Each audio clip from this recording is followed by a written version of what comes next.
Multiplying fractions is actually the easiest operation that we can do between two fractions because no LCD is required, which is great. That makes things a lot easier. All we actually have to do is multiply across. Top times the top, or numerator times numerator, we get 15. Denominator times denominator, multiplying across the bottom, we get 36. When I reduce, writing out the prime factors of 15 and the prime factors of 36, I'll come to the side and do a factor tree this time. 3 times 12 will give me 36. We'll keep the 3. 4 times 3, we'll keep the 3 again, and then breaking up 4, we get 2 and 2. So 2 times 2 times 3 times 3. Canceling our common factors, we have a 3 divided by 3. So our final answer would be 5 divided by 12. Now we can multiply across and then cancel common factors, or we can cancel common factors and then multiply across. So let's look at 3 over 4. 4 would be 2 times 2. 5 over 9 would be 3 times 3. We can cancel common factors, 3 and 3. That leaves me with a 1 at the top left. And then multiplying across, 1 times 5 would be 5. 2 times 2 times 3 would be 12. So you can multiply across and then cancel common factors, or cancel common factors and then multiply across.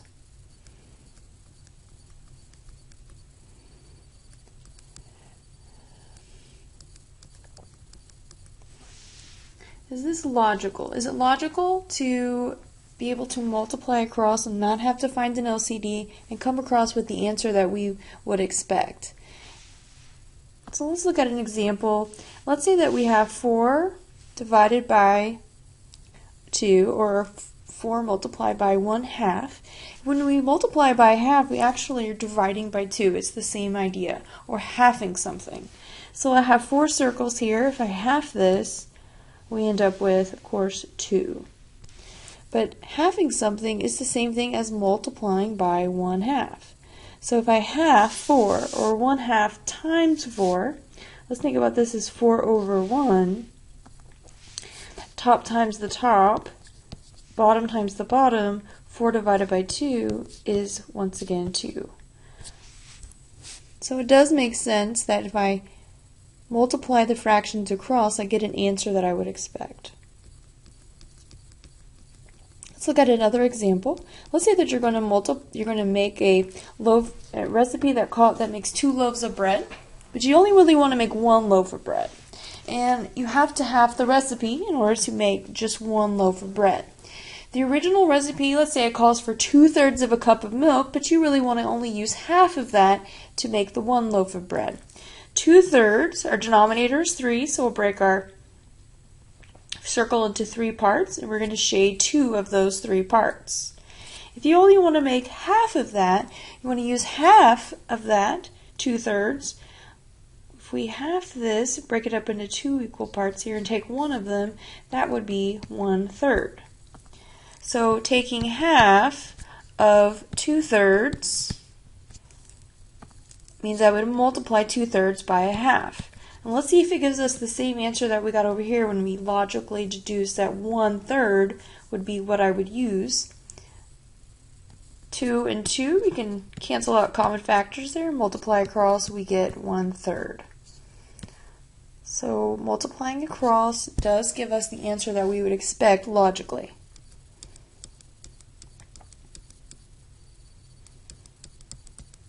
Let's look at a visual example.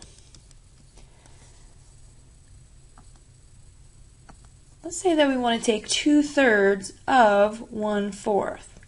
So here I have a circle with 4 equal parts. This is going to represent my 1/4. And what we want to do is take 2/3 of that 1/4.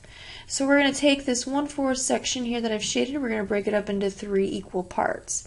And I'm going to shade 2 of those. We want to know what that overall turns out to be. So let's take each of these 4 sections and break them up into 3 equal parts. So now I have 12, a total of 12 equal parts, and in our first circle we had shaded 2 of those 3 equal parts for that 1/4. What does that actually turn out to be? Well, we've shaded 2 out of 12 equal parts, and 2 out of 12 reduces to be the same thing as 1/6. So logically, 1/4, and I take 2/3 of that, 1/4, 2/3 of that shaded region would actually be the same thing as shading 2 out of 12 of the whole circle, which gives me 1/6 when I reduce. So let's see if we get that answer when we multiply across. 2 and 4 have a common factor of 2. Let's cancel out our common factors, now multiply across. 1 times 1 is 1, 3 times 2 is 6. So we get the same answer that we did visually.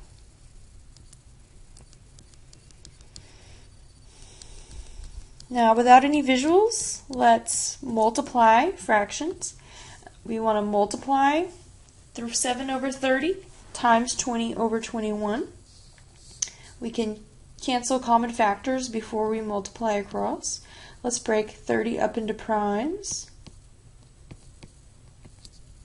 and 20 into prime factors and 21 into prime factors. So here's the prime factors of all of those numbers. Cancel common factors. We have a 2 and a 2, 7 and a 7, and anything else, 5s. We have to have a common factor one on top of the other before we can cancel. And now we have 1 left in the top left. Multiplying across, we get 2 divided by 9. So we can reduce before we actually multiply across.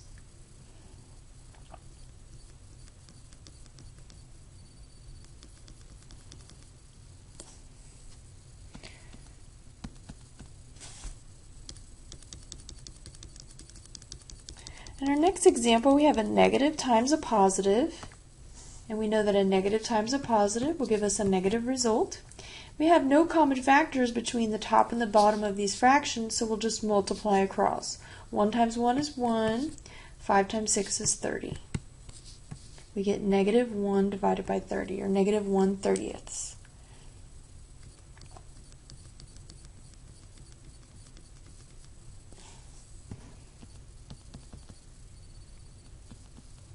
Keeps jumping around. All right. Now we have a negative times a negative.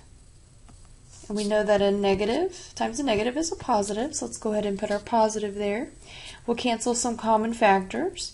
Let's do it a little bit more quickly this time. 5 and 50 have a common factor of 5, so let's cancel out the common factors of 5. 5 goes into 5 once, 5 goes into 50 10 times. Now 7 and 14 have a common factor of 7. 7 goes into 7 once, 7 goes into 14 twice. Now when we multiply across, we get 20 over 1, which of course reduces to just be 20. Anything divided by 1 is just the number itself.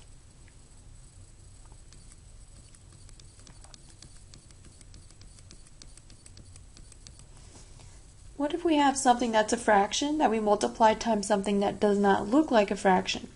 Well, 7 is the same thing as 7 divided by 1. So if something does not look like a fraction, we can always make it look like a fraction by putting it over 1 and then multiply top times the top and bottom times the bottom. Here we have 7 times 9 over 7. We'll think about that 7 as 7 over 1, cancel common factors in the top and the bottom, and then multiply across. We get 9 over 1, which is reduced to 9.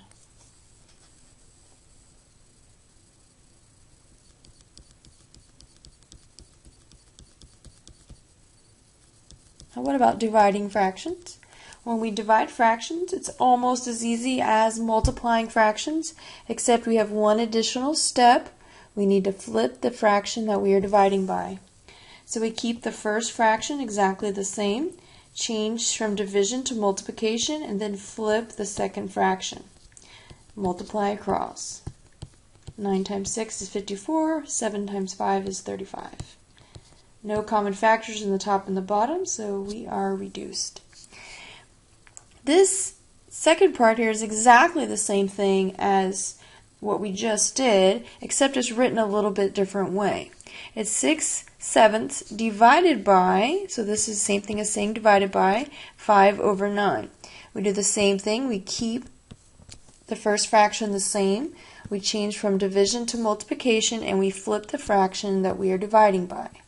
So these, while they may look different, they are actually exactly the same and should be treated exactly the same way. Both give us 54 over 35 as solutions.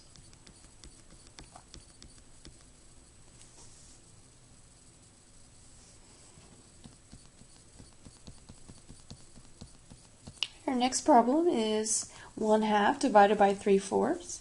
We're going to keep the first fraction the same, change to multiplication, and then we're going to flip the fraction that we are dividing by.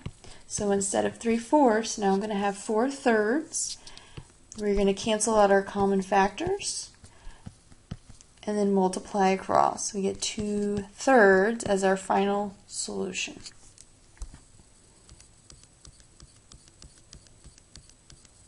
Once again, we have the division written a little bit different way, but remember that we have actually a fraction where it means dividing by. So we're going to keep the first fraction the same, 20 divided by 7. We're going to change from division to multiplication, and then we are going to flip the fraction that we are dividing by. We're dividing by 40 over 21, so that's going to become 21 divided by 40 for the multiplication problem. Cancel common factors. We have a common factor of 20, and then 7 and 21 have a common factor of 7, and then multiply across. We get 3 over 2.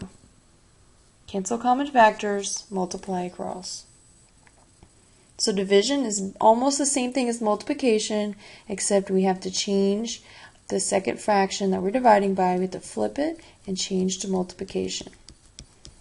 Is it logical? Once again, we want to see kind of a visual representation of why this flipping the second fraction actually works, and see that it really does work.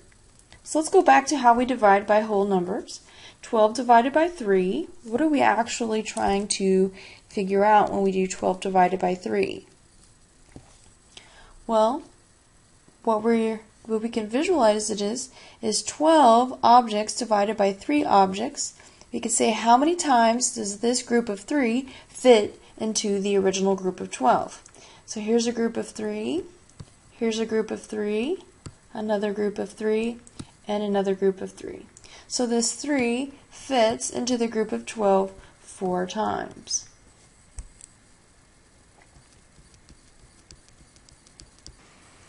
Now let's go back to fractions and see a visual representation of why flipping the second fraction and changing to multiplication actually works. 1/2 divided by 1/4. We want to know how many times 1/4 fits into 1/2. So let's start with 1/2.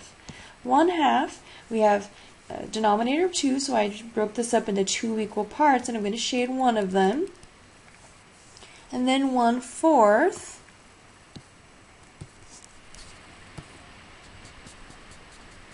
I broke this up into 4 equal pieces, and I will shade one of them. What we want to know is how many times 1/4, how many times will this fit into 1/2? Well, 1/4 will fit into it one time, and then a second time. So it fits into here 2 times. Let's see that it works. 1/2 times, flip the second fraction, times 4 over 1. We get 4 divided by 2, which gives us a final answer of 2. So it does work with what we know is the original meaning of division.